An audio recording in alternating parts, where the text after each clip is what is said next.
The pleasure and the privilege of being able to go to your studio and just dream and have your dreams come true. I mean, that's like Disneyland.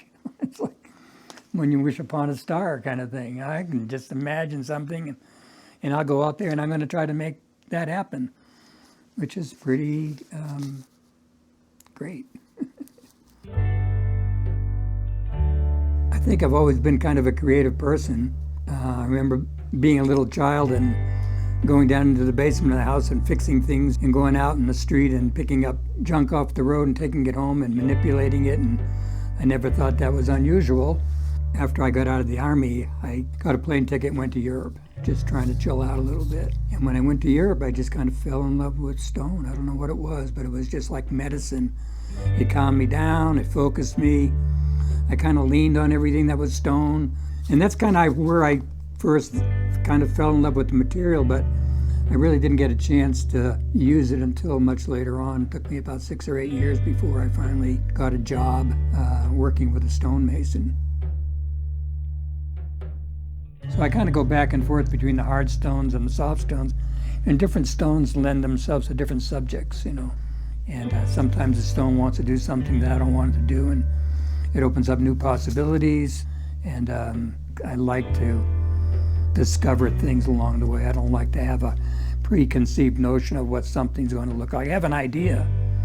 I imagine shapes, and I mean, I just come here and I just grab something and I just start working on it and see what happens.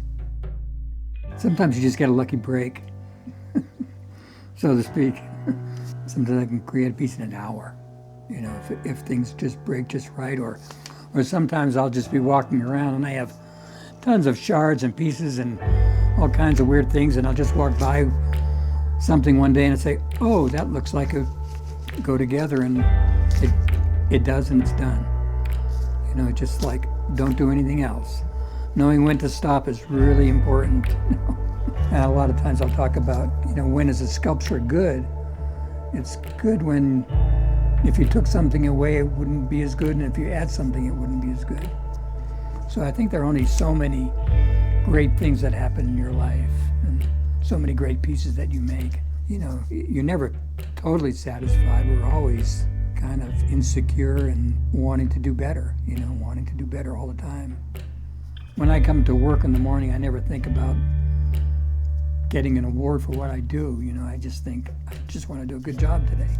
I mean, I feel so lucky to be able to do what I do for all these years, you know. I mean, if that comes across as something this person loved to do, and it's some sort of celebration about something, then I feel like I've accomplished quite a bit, you know, to get people to appreciate nature or human beings or events.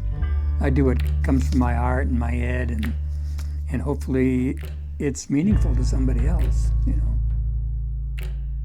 I want to thank Michelle Lujan Grisham for supporting the arts and for keeping this award going. And I want to thank Roger and Barbara Murphy, who sort of spearheaded this endeavor.